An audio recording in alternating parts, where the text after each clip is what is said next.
E aí, galera? Sejam muito bem-vindos ao nosso 13º dia do nosso desafio de 40 dias. Hoje, vocês vão ler Eclesiastes 8. Lê o capítulo todo e depois volta aqui para poder escutar a devocional, tá bom? Ó, o título de hoje é O Tempo e o Modo. O Tempo e o Modo. Vamos lá? Pois há uma hora certa e também uma maneira certa de agir em cada situação. Eclesiastes 8:6. Vamos lá? Essa frase de Maquiavel é a síntese do pragmatismo. Os fins justificam os meios.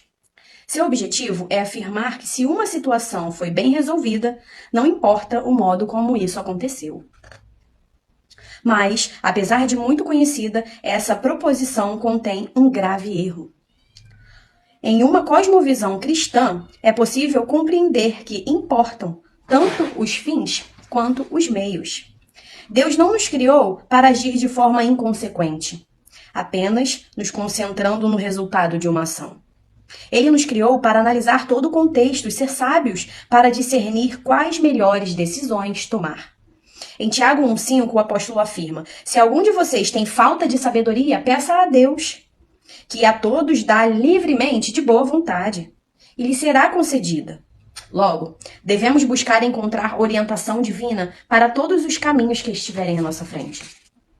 Mas por que precisamos de sabedoria? Em Eclesiastes 8, Salomão nos apresenta uma boa resposta a essa pergunta. Quem guardar o mandamento não experimentará mal nenhum, e o coração do sábio discernirá o tempo e o modo. Em outras palavras, o autor nos explica que o sábio consegue compreender quando e como agir. Aprender a lidar com o tempo e o modo facilitará a sua vida e o livrará de dores e sofrimentos. Por falar em tempo, Eclesiastes 3, 1-4 nos presenteia com uma das mais belas passagens sobre ele. E a passagem é: tudo tem o seu tempo determinado, e há tempo para todo propósito debaixo do céu. Há tempo de nascer, tempo de morrer, tempo de plantar, tempo de arrancar o que se plantou, tempo de matar, tempo de curar, tempo de derrubar, tempo de edificar, tempo de chorar e tempo de rir. Esse texto nos mostra que não há como contender com o tempo. Além de ser uma realidade imutável para nós, seres humanos, ele faz parte de uma determinação de Deus para os acontecimentos da vida, tanto os sucessos quanto os fracassos. Usemos a vida de Moisés como exemplo. Fora do momento certo, ele se indignou contra a opressão que o Egito impunha sobre os hebreus e matou um egípcio. Hebreus 2:12. O propósito dele era libertar o povo, mas ainda não era o tempo. O resultado dessa ação precipitada foi a ira de Faraó e a fuga de Moisés.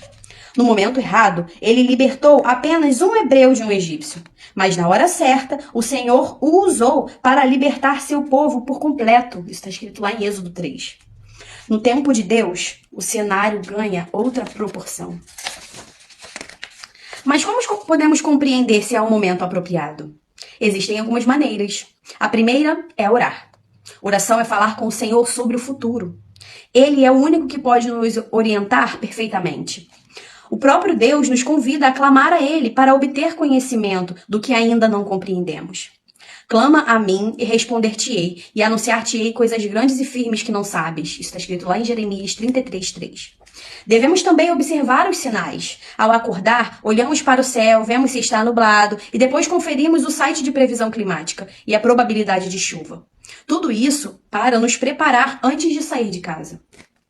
É exatamente assim que devemos fazer na vida. Analisar o ambiente, a probabilidade de alteração, os indícios de problemas e possíveis soluções. Assim, teremos uma leitura correta da situação. O discernimento é filho da observação. Vou repetir essa frase. O discernimento é filho da observação. Além de discernir o tempo, é preciso entender o modo, porque de nada vale a ocasião certa de forma errada. Lembro-me das aulas de educação física no colégio, quando eu era criança e praticava esporte. Na quadra, jogávamos duas modalidades bem parecidas, o futsal e o handball. Handball, não sei. Acho que é handball. Outras regras também ajustam essa diferença. Assim ocorre também em nossas vidas. Precisamos conhecer o modo de cada partida se quisermos sair vitoriosos. Não há como vencer o jogo de handball com os pés, assim como não conseguimos vencer determinadas batalhas utilizando as habilidades erradas. Ao combinarmos o tempo e o modo adequado, conquistaremos o sucesso de forma natural. Portanto, peça sabedoria ao Senhor para discernir como e quando agir. Reflita sobre o tempo apropriado de cada situação e confie que Deus pode guiá-lo pela mão para crescer em graça e conhecimento. Amém? Essa foi a nossa leitura de hoje, muito preciosa, né? Que o Senhor possa nos ensinar no dia de hoje a ser aquele filho sábio que discerne o tempo, que observa, que preste atenção no tempo e no modo como a gente deve agir, né? Porque tem o tempo certo de todas as coisas e além do tempo certo também tem o modo certo de agir. Não adianta nada, você tá no tempo certo, mas tá agindo de modo errado. Ou então agindo no modo errado, mas no tempo inapropriado. Também não é inteligente, né? Então a gente precisa de quê?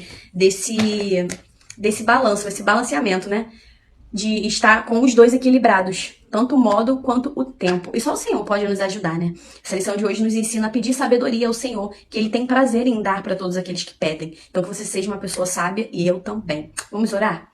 Pai, em nome de Jesus, nós queremos te pedir hoje, Senhor, sabedoria para discernir o modo e o tempo em que devemos agir na nossa vida. Se é tempo de agir, se é tempo de calar, se é tempo de falar, se é tempo de observar. Que o Senhor possa nos abençoar hoje, Pai, com essa sabedoria divina dos céus, Pai, de discernimento dos tempos e das estações, Pai. Em nome de Jesus, que o Senhor possa abençoar o meu irmão, minha irmã que está assistindo agora essa devocional, que ele seja abençoado, que ela seja abençoada, que o Senhor possa derramar sobre eles azeite, um vinho novo, renova as forças dos teus filhos, Pai, e que o Senhor possa também, Senhor, continuar falando aos nossos corações nesse dia de hoje, Pai. Em nome de Jesus, Senhor. O Senhor é o nosso Deus, o Senhor é a nossa confiança, o Senhor é o nosso Pai. E nós queremos que o Senhor está cuidando de nós, Pai, em toda e qualquer circunstância. Obrigada por tudo, em nome de Jesus. Amém. Amém? Compartilhe esse vídeo com alguém, curte e deixa aqui o seu comentário se fez sentido para você. Tchau!